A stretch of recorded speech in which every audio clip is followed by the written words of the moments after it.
Tujuan rumah tangga itu ada dua. Yang satu mendekatkan diri kita pada Allah. Karena itu tolong periksa sampai sekarang, kira-kira antum di rumah sudah mendekat kepada Allah atau belum. Salatnya, mengajinya, kebersamaannya. Bertakwalah karena antum itu dititipkan pasangan dan suatu saat akan ditanya. Yang kedua, mohon fokus ke sini.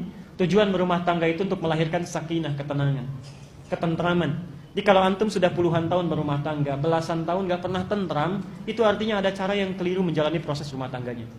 Karena itu, untuk melahirkan ketentraman, saya tidak bahas panjang karena waktu kita sudah habis. Bawalah mawaddah dan rahmah ke rumah. Itu caranya. Mawaddah dan rahmah. Apa itu mawaddah? Singkatnya begini. Mawaddah itu dari kata maddah, artinya cinta yang diwujudkan dalam bentuk perhatian fisik, materi. Contoh, antum sebelum menikah kan lihat dari fisiknya dulu ya. Bapak lihat ibu itu kan dari cantiknya, anggunnya, baiknya, perangainya, tegaknya, gitu kan? Ibu lihat bapak juga begitu kan? Gantengnya, tampannya, menawannya, kumisnya, dompetnya. Itu mawaddah. Oke? Nah, antum bawa itu sampai berangkat ke rumah tangga. Mohon maaf, jangan waktu 6 bulan pertama sebelum menikah perhatian banyak, ya. Traktirannya banyak, hadiahnya banyak, setelah menikah hilang. Kelanggengan sakinah di rumah tangga itu bisa dijaga dengan perhatian mawaddah. Coba misal Nabi itu termasuk istrinya itu seringkali ngasih hadiah. Aisyah memasakkan makanan kesukaan Nabi. Nabi memberikan hadiah berupa yang sifatnya mawaddah materi. Kenapa tidak dicoba? Misal, berapapun usia pernikahan, mau 40 tahun, mau 50 tahun, dalam momen-momen tertentu cobalah berikan mawaddah. Istri misalnya dalam momentumnya anak lahir, ya, atau hari pernikahan tiba, tidak ada salahnya antum bawa mawaddah. Tidak perlu yang mewah. Masuk rumah ada sekuntum bunga walaupun usia sudah 50 tahun, ya. Subhanallah ketemu dengan istrinya, "Mama, ini hari pernikahan kita. Ingatkah tentang akad yang pernah saya sampaikan seharum bunga yang saya bawa ini?" Itu subhanallah. Itu indah. Ya. Siap? Apa enggak salah ini? Baik. Rahmah, perhatikan. Ini saya serius pada bagian yang terakhir. Ini apa? Air ya. Sekarang bayangkan. Ini ada minuman. Ibu sudah siapkan bekal dari rumah. Papa mau ke kantor. Minuman disiapkan, minuman kesukaannya. Subhanallah. Di lampu merah ada orang minta minum karena kehausan. Kira-kira suami akan memberikan tidak? Pak? Ibu sudah siapkan minuman kesukaan, dibikin semalaman. Di jalan ada orang kehausan tidak bisa minum. Minta kepada kita untuk bisa diberikan minuman. Dikasih tidak? Umumnya pasti dikasih. Umumnya, ya. Mohon maaf, sifat mawaddah itu tidak selamanya kekal. Pasti akan terbagi. Di cinta itu jangan diukur dari sifat materi saja, fisik saja. Kalau sudah hilang yang fisiknya, cintanya bisa luntur. Kalau antum cuma cinta karena cantiknya, hilang kecantikan, itu hilang cintanya. Ibu juga demikian. Cinta pada materinya, sekali waktu diuji oleh Allah, menurun pendapatannya, subhanallah, ya, menurun pendapatannya, itu cinta bisa berkurang. Maka ikatlah dengan rahmah, ini bagian yang terakhir. Rahmah inilah perhatian yang lahir dari hati yang paling dalam. Kalau ini dikeluarkan, cinta akan bertahan dan tidak akan pernah pindah ke lain hati. Dan yang punya rahmah tinggi itu cuma punya ibu. Cuma ibu. Rahmah ini asalnya dari kata rahim. Yang punya rahim cuma perempuan, laki-laki tidak. Kenapa disebut dengan rahim? Karena ibu rela memberikan kasih sayang terdalam pada sosok yang ada di dalam rahim itu. Walaupun dia rela menderita, kanan susah, miring kiri sulit, pegel capek, yang penting yang di dalam itu tenang. Karena itu ada para pakar menyatakan, kenapa seorang anak itu lahir menangis? Karena takut tidak mendapatkan kasih sayang seperti yang diperoleh dalam rahimnya. Kalau ibu rumah tangga ingin langgeng, maka berikan rahmah lebih tinggi dibandingkan dengan mawaddah. Contoh, pernah nggak ibu praktekkan kalau suami pergi ke kantor, itu kenapa tidak diantar sampai ke pintunya?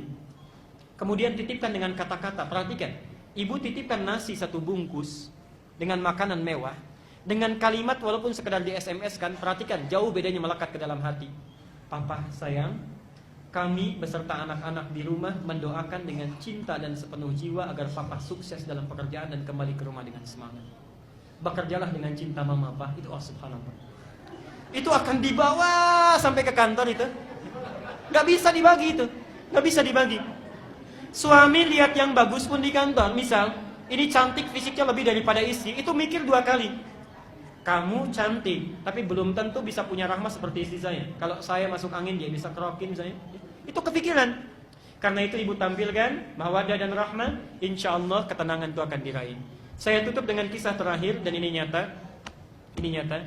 Ibu bapak, kita akhiri pertemuan kita, dengarkan kisah ini dan praktekkan dalam kehidupan. Mawaddah dan rahmah. Di Karawang, ada sebuah keluarga sangat soleha. Suami istri sudah punya 3 anak. Bayangkan, sudah punya 3 anak. Suami soleh, istri soleha, anak-anak soleh. Satu kali, suami itu sedang pulang dari pekerjaannya, capek luar biasa, lelah dan lapar. Masuk ke rumah, subhanallah, disambut oleh istri, dicium tangannya, ditenangkan jiwanya. Begitu duduk di meja makan, kata suaminya, "Ma, tolong buatkan mie." Istri masih sibuk di dapur. Ibu perhatikan, subhanallah, Pak ya. Saya berikan dalilnya dulu, nanti buka Quran surat 91. Ayat 7 sampai dengan 10. Perhatikan sini, saya cepat. Apa yang terjadi? Ma, tolong minta katanya, buatkan mie dulu, karena masakan belum jadi. Ibu sekalian, subhanallah, karena sibuk di dapur, saking sibuknya bawa bumbu ini itu, tiba-tiba lupa yang dimasukkan ke mie itu 1 sendok garam. Diaduk. Terbayang ya? Dihidangkan dengan penuh senyuman. Kemudian suami menerima, belum diambil, istri sudah pamit ke dapur lagi. Perhatikan konsepnya, perhatikan. Saya ingin tanya bapak dulu.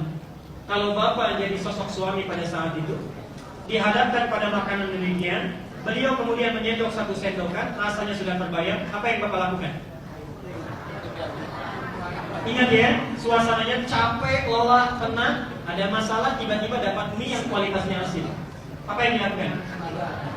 Perhatikan, ini biasanya rahmah dipunyai istri, tapi suami ini mempraktikkan. Lihat konsep ayatnya. Fa'alhamaha fujuraha wa taqwaha. Di dalam diri kita itu ada sifat baik, takwa, ada sifat jelek, fujur. Rumusnya begini, qad aflaha man zakkaha. Akan bahagia hidup seseorang kalau dia menemukan yang jelek, belajar dari jeleknya, mencari lawannya yang baik. Jadi rumus rumah tangga itu, kalau menemukan sifat jelek dalam pasangan, cepat cari yang baik, jangan dieksplor yang jeleknya. Contoh, kalau cemberut itu lawannya apa? Senyum. Kalau bapak menemukan istri sedang cemberut, bapak itu senyum.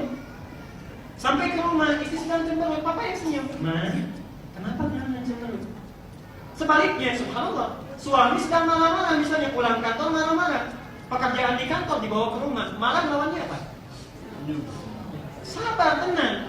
Lawan marah itu sabar. Jadi subhanallah ibu, sebetulnya sifat jelek itu dibuat bukan ingin menjadikan seorang jelek, bukan, tapi melatih supaya yang baik itu muncul dalam diri kita.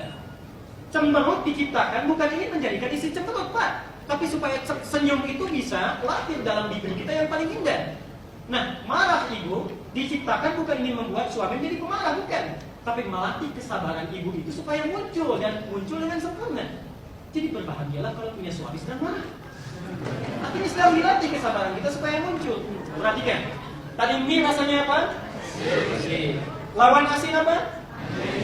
Ini dia, suami ini paham betul dengan konsep ini. Keluarlah dalam lisannya kata-kata yang sangat manis walaupun yang dirasakan asin. Mas sayang, anak 3 masih panggil saya.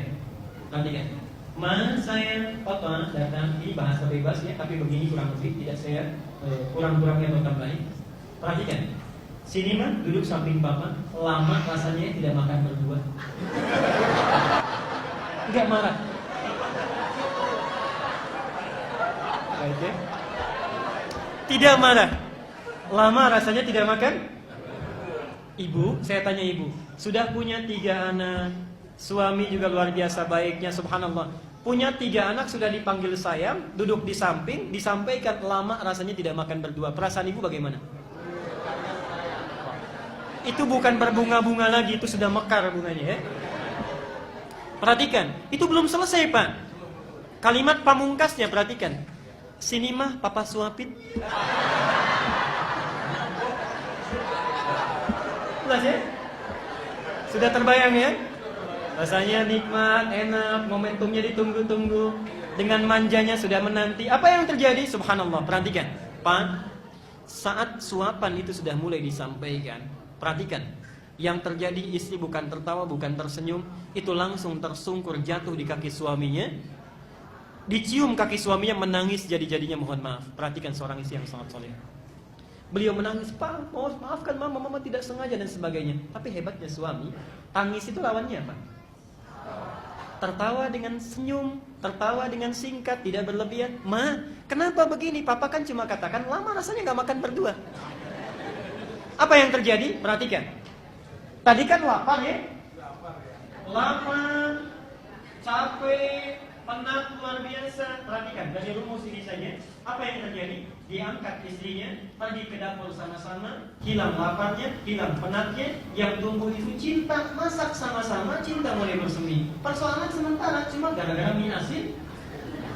Yang lahir itu cinta yang luar biasa semerbaknya. Kadang-kadang Allah memberikan masalah bukan ini membuat kehidupan rumah tangga bermasalah, tapi untuk belajar dari situ supaya cinta itu terus bertanam. Rumusnya, yang kecil jangan diperbesar, yang besar kecilkan. Bapak Ibu lebih paham karena sudah menjalani proses kehidupan yang cukup dalam. Silakan dibaca bukunya, mudah-mudahan bermanfaat.